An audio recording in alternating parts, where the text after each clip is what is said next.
Hey everyone, this is Alan Frow from Southlands Church. We're up on Summit Hill in Fullerton, where we have met for about 10 years to pray really regularly. And we as leaders have been up here this morning praying for you as a church. And what we've decided to do is give a psalm a day. We've called it Psalms for Crisis. And each person is just going to take 3 to 5 minutes to read a psalm that is fortifying them, and hopefully it'll fortify you and to connect you to God and community as we journey through this unprecedented season. One of my favorite psalms is Psalm 63. I'm going to read the first 6 verses. It's a psalm of David when he was in the wilderness of Judah. O God, you are my God. Earnestly I seek you. My soul thirsts for you. My flesh faints for you, as in a dry and weary land where there is no water. So I've looked upon you in the sanctuary, beholding your power and your glory. Because your steadfast love is better than life, my lips will praise you. So I will bless you as long as I live. In your name I will lift up my hands. My soul will be satisfied as with fat and rich food, and my mouth will praise you with joyful lips. When I remember you on my bed and meditate on you in the watches of the night, for you have been my help. And in the shadow of your wings I will sing for joy. My soul clings to you, for your right hand upholds me. David wrote and sang this psalm after his son Absalom had betrayed him and caused a palace coup. And David had his whole life essentially cancelled. He lost his job, he lost his crown and his throne, any sense of control.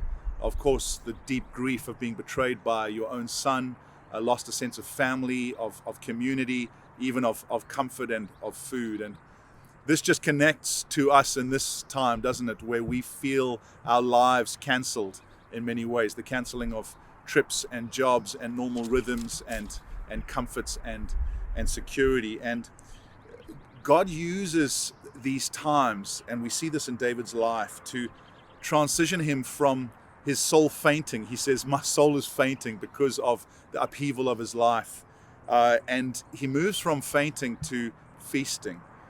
He recognizes that while so much has been stripped from his life, God's steadfast love will not be removed. Your steadfast love is better than life. And he begins to feast on God's steadfast love. My soul will be satisfied as with fat and rich food. He doesn't have fat and rich food physically in the desert, but he feasts on God's steadfast love.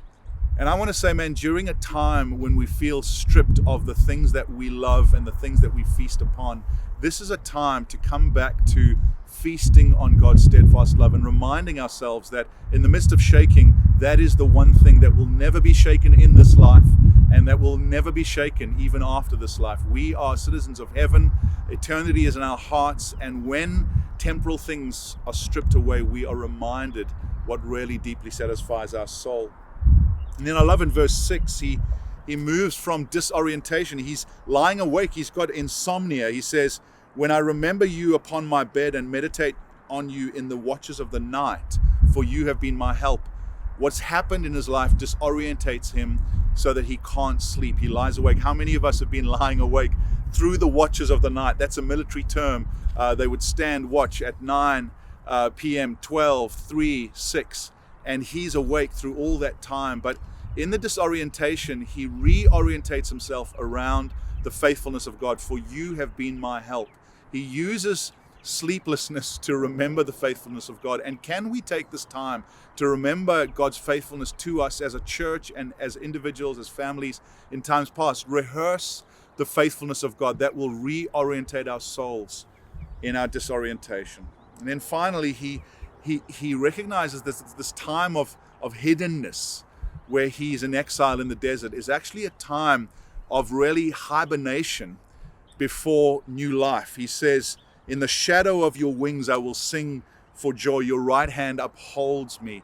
In other words, he realizes that God is going to use this to propel him into his next season with new life. And he uses the image of a little chick hiding under the wing of its mother, and think of kind of the hatching potential of hiddenness that actually creates new life. And I just believe, Southlands, that God is going to use this time when we're isolated, when we're scattered. He's going to use hiddenness to cause the hatching of new life. This is connected to renewal and revival. God has not forgotten his promise to us. And let's trust that new life comes as we gather in different ways, as we find new ways to connect as the church and be the church, that God is going to use it to reach the lost and to strengthen his church.